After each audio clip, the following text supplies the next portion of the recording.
lalu sujud menyembah Dia.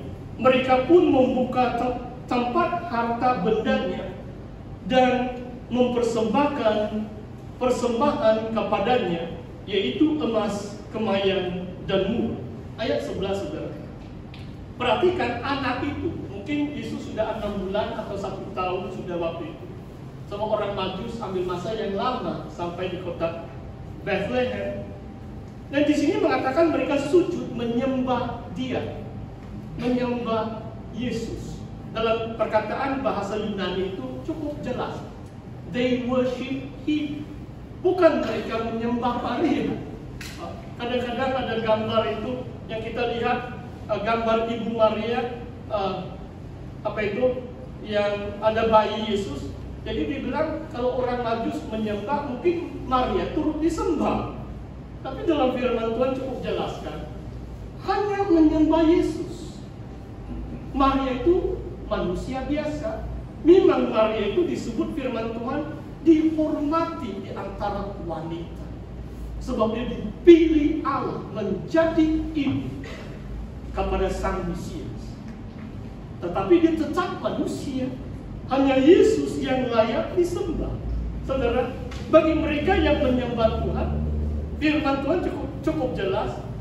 Mereka tidak datang dengan tangan yang kosong. Mereka membawa emas, kemayan, dan mur. Wah, ini harta. Kemayan dan mur pun benda yang amat berharga, apalagi emas. Saudara, bagaimana kehidupan kita? Dalam perjalanan dalam kehidupan kita, yang pertama-tama kerinduan datang di rumah Tuhan. Seperti orang Majus yang sanggup begitu jauh datang. Yang kedua, datang menyembah Yesus. Yang ketiga, membawa persembahan di rumah Tuhan. Yesus layak menerima persembahan. Segala berkat yang kita terima di dalam dunia ini adalah karena Tuhan yang terlebih dahulu memberkati kita.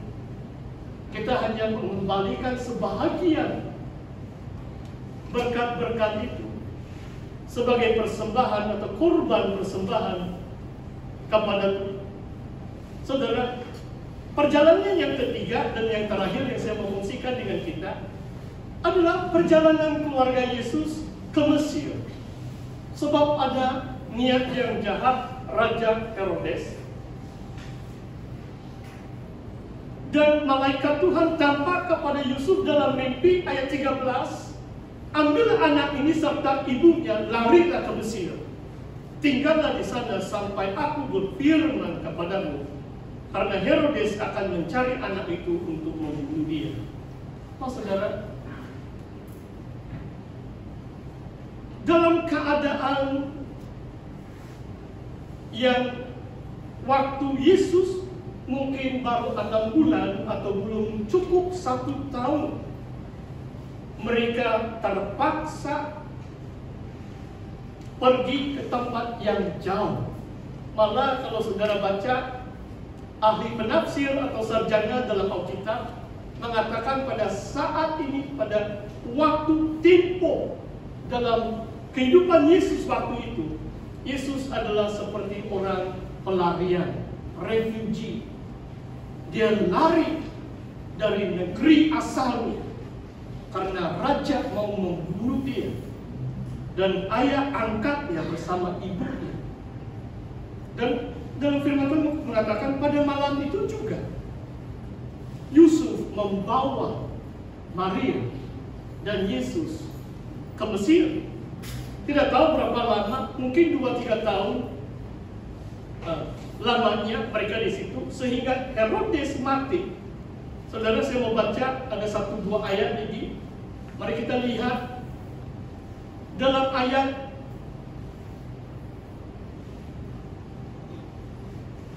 yang ke-20.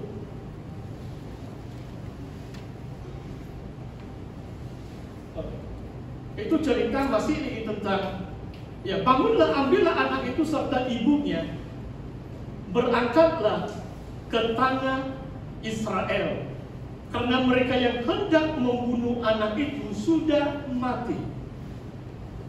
Lalu Yusuf pun bangunlah, diambilnya anak itu serta ibunya dan pergi ke tanah Israel. Dan saudara boleh baca ayat-ayat selepas itu. Dan mereka tinggal, ayat 23, kota yang bernama Nazaret. Hal itu terjadi supaya genaplah firman yang disampaikan oleh nabi-nabi bahwa ia akan disebut orang Nazaret. Oh saudara, setelah beberapa tahun di Mesir, dan kita tidak tahu, pasti Yusuf tidak ada saudara. Maksudnya dalam perjalanan kita di dunia ini, kita perlu iman itu. Tidak disebut Yusuf ada saudara di Mesir. Kalau saudara tahu peta dunia, Israel ke Mesir pun mungkin tidak tahu berapa minggu, 3-4 minggu atau 1-2 bulan. Jauh dari tanah Israel mereka lari ke Mesir. Seperti Yakub, bila dia tahu Yusuf sudah jadi macam perdana menteri di Mesir, mereka berangkat sekeluarga 72 orang dalam kitab Kejadian. Itu mengambil masa yang cukup lama. Dan sesudah Herodes meninggal dunia, Tuhan menyatakan kepada Yusuf, engkau kembalilah ke tanah Israel. Dan ada suatu perjalanan sekali lagi sampai Yesus dikatakan orang Nazaret. Sungguh pun dia lahir kota Bethlehem, tetapi mungkin waktu dia 4 atau 5 tahun dia sudah kembali dari Mesir. Dia membesar di kota Nazaret. Apakah maksudnya dia disebut orang Nazaret? Ayat 23. Sebab dalam kitab Hakim-Hakim, orang Nazaret seperti Simpson atau Samson disuruh supaya tidak boleh gunting atau potong rambutnya. Itu tanda penyerahan kepada Tuhan. Orang Nazaret adalah orang yang dipakai Tuhan, yang 100% diserahkan kepada Tuhan. Dan saya percaya saudara, hari ini dalam Christmas yang bahagia ini, marilah kita memperbaharui iman kita. Kita percaya kepada Yesus yang disebut Jesus of Nazareth. Dan Nazaret ini bukan hanya kota Nazaret di Galilea, tetapi Nazaret ini, Nazarene, adalah oath atau satu nazar yang diambil oleh beberapa pribadi dalam hukum Taurat, menandakan penyerahan yang total kepada Tuhan. Dan sampai hari ini ada bangsa-bangsa yang lain memanggil orang Kristen sebagai Nazarene. Saudara paham maksud saya?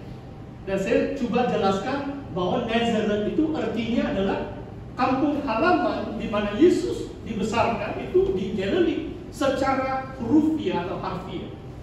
Tetapi Nazaret itu sebab perkataan itu mirip dengan Nazarene, the Nazarene oath yang disebut dalam hukum Taurat, di mana setiap pengikut Kristus hari ini juga seperti orang Nazaret, penyerahan yang total, yang sungguh-sungguh mau mentaati Tuhan. Dalam 3 kisah perjalanan dalam hidup Yesus, dalam kandungan ibunya, dalam perjalanan orang Majus, bangsa-bangsa asing datang menyembah Tuhan, dalam perjalanan Yusuf membawa Yesus yang belum sampai 1 tahun ke Mesir. Hidup ini merupakan suatu perjalanan iman kita. Perjalanan iman kita yang mengharungi banyak berbagai cabaran. Tetapi dengan iman yang teguh kepada Tuhan, kita dipanggil sebagai pemenang. Kita dipanggil sebagai orang Nazaret, seperti Tuhan kita, Jesus of Nazareth. di mana penyerahan kita total. Kita mengasihi Tuhan dengan segenap hati, segenap jiwa, segenap akal budi, dan segenap kekuatan kita. Mari kita berdoa.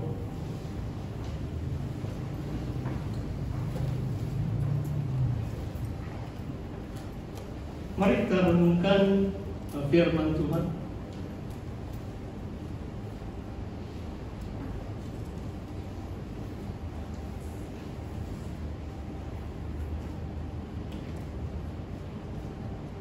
Mungkin untuk respon firman Tuhan, ada satu lagu Christmas, saya tidak tahu di Kenganing atau pemusik, Sang Raja lahir ke dunia itu. Kamu sudah berlatih kan? Saya beri pilihan di Kenganing, kamu pilihlah satu lagu kita nyanyi sebagai respon firman Tuhan. Boleh? Ya. Terima kasih.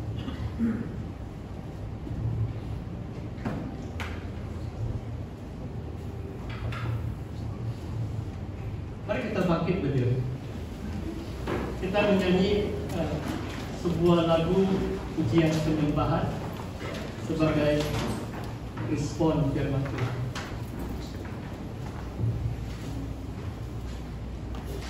Kita nyatakan bahwa Yesus adalah Kristus Tuhan.